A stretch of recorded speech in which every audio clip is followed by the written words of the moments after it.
Hey moviegoers, Dimitri Panos here with another episode of the Cinescope, movies under a new lens. In this episode, I will be putting I Know What You Did Last Summer 2025 under the Cinescope. I Know What You Did Last Summer has, at the very least, answered one question for me. What do I call it? You see, the recent Scream movies used the word requel, which I loathe, and I really go out of my way not to use it. But the term spoken here, and I Know What You Did Last Summer 2025, legacy sequel, works. And as far as legacy sequels go, I Know What You Did Last Summer isn't bad enough to get the hook. It's just not very good either. It exists. And why not? Ever since the success of 2018's Halloween, which brought back legacy character Laurie Strode, played by Jamie Lee Curtis, it would only be a matter of time before other horror franchises were brought back to life. Scream is probably the most notable. This summer, we've actually seen Final Destination Bloodlines. Well, after the mega success of 1996's Scream, writer Kevin Williamson was the industry's hot top writer. His specialty? Putting young adults in peril and doing it in a clever fashion. Movies such as Faculty, Teaching Mrs. Tingle, and then his cred really skyrocketed with the creation of what became a huge hit for W.B. Dawson's Creek. Williamson adapted young adult novel I Know What You Did Last Summer. It's not as clever as Scream yet. For the time, it was an effective slasher pitting high school teens against a mysterious fisherman with a hook who is hunting them down one by one because he knows what they did last summer. And here we are in 2025, a new generation of 20-somethings. Well, some have come back to the not-so-quaint anymore town of Southport.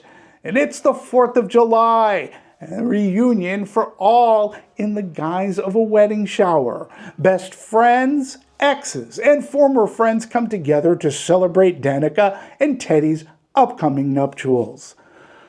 The party of five decide to go check out fireworks off a very windy road. A car is forced to swerve around Teddy, who is stupidly standing in the middle of the street. The car crashes into and partially through a guardrail. It teeters with its driver unconscious. The partiers run over and try to keep the car from falling over into the rocks and sea. There's no means of getting the driver out. The car too heavy to pull back, it tumbles down into the rocks. Afraid they will be blamed for the driver's demise, they make a pact to keep their involvement in the incident secret. They all go their separate ways, forever changed.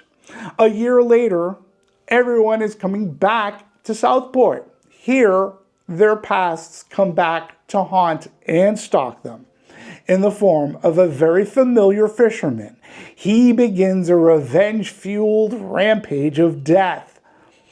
On her way back to Southport, Ava, who's one of the fateful five, and she was the only one to say that they should call the police at the time of the incident, well, on her way back, she has a Torrid airport bathroom tryst.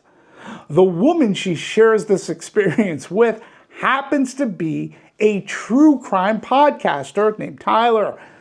Tyler tells Ava that the reason she's in Southport is to research some brutal killings that happened in 1997. The victims were all killed by a crazed fisherman with the help of said podcaster. Ava seeks assistance from two of the survivors of that 1997 ordeal. They are legacy characters Julie James, as played by Jennifer Love Hewitt, and Ray Robinson, played by Freddie Prinze Jr.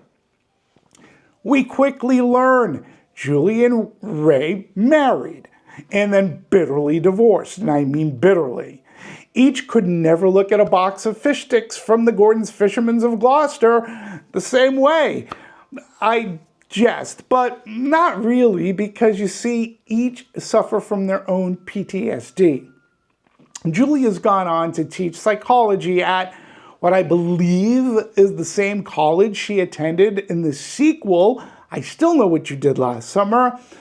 Someone please feel free to check me on that. I didn't like this movie enough for me to do full research on it, but I believe it's safe to run with, being how many callbacks to the original movie there are in this movie. And there are a lot. Ray has remained in Southport. No longer a fisherman, he runs a bar now servicing fishermen and Southport's tourists. Yes, I did say tourists because, see, a multi-millionaire land developer, Grant Spencer, came in and revitalized Southport. Where there once were fisheries are now yacht clubs.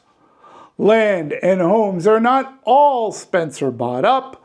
He has all the local politicians and police in his pocket as well.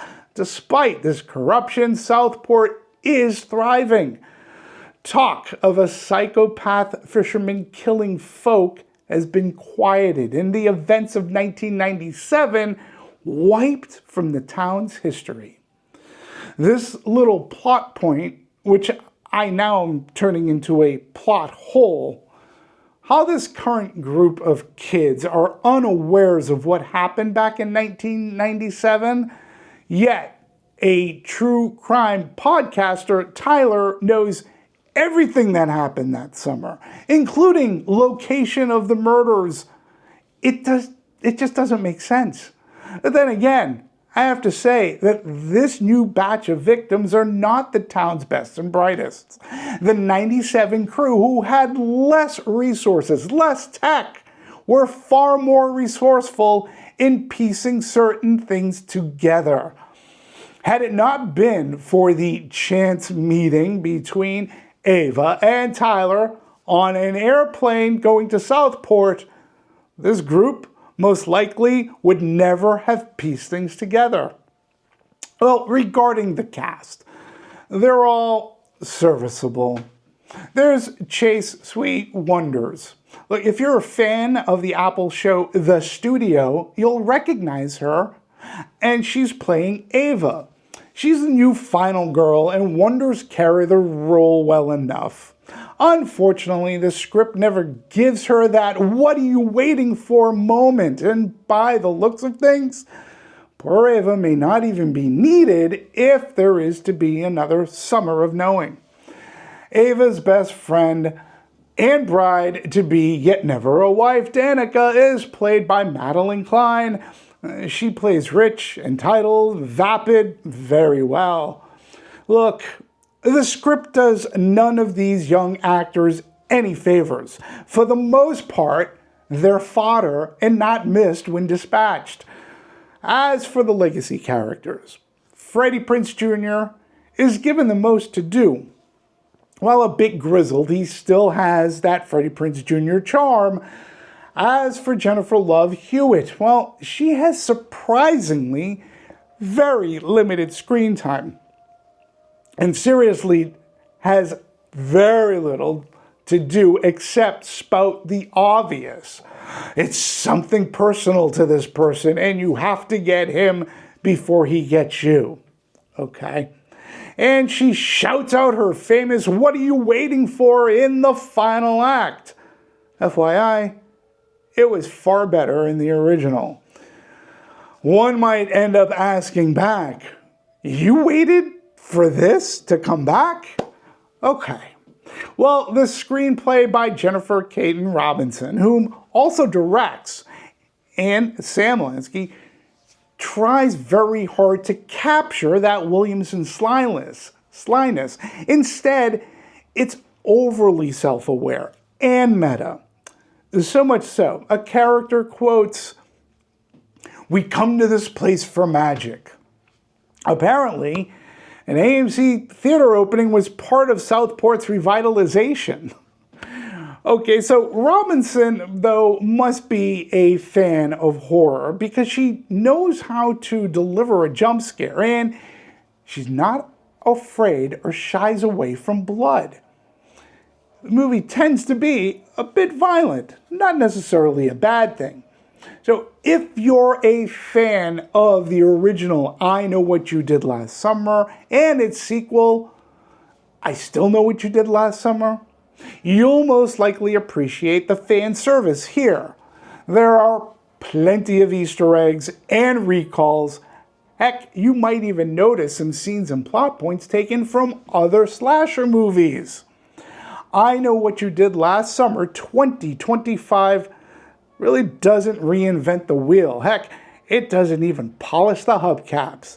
It's a very middle-of-the-road legacy sequel, and honestly, if you swerve to miss it, I think you'd be okay. Please let me know in the comments what you thought of I Know What You Did Last Summer 2025. It'd be great to hear from you, and I do leave the comments open. Thank you again for tuning in and checking out this review. Please also, if you do like the reviews and you've checked out my other movie reviews on the Cinescope, please like and subscribe. I'd appreciate that a lot. I do appreciate you for watching. Yes, we are past, I believe, the middle of summer, but there's still a lot more movie going to go too. And I have to say, it has been a good summer. So next summer on this time, I definitely know what I did last summer because I'm going to a lot of movies and many of them are fun. Tell me what you think of the summer thus far in the comments. Thank you very much again for being you and tuning in. I'll see you at the movies.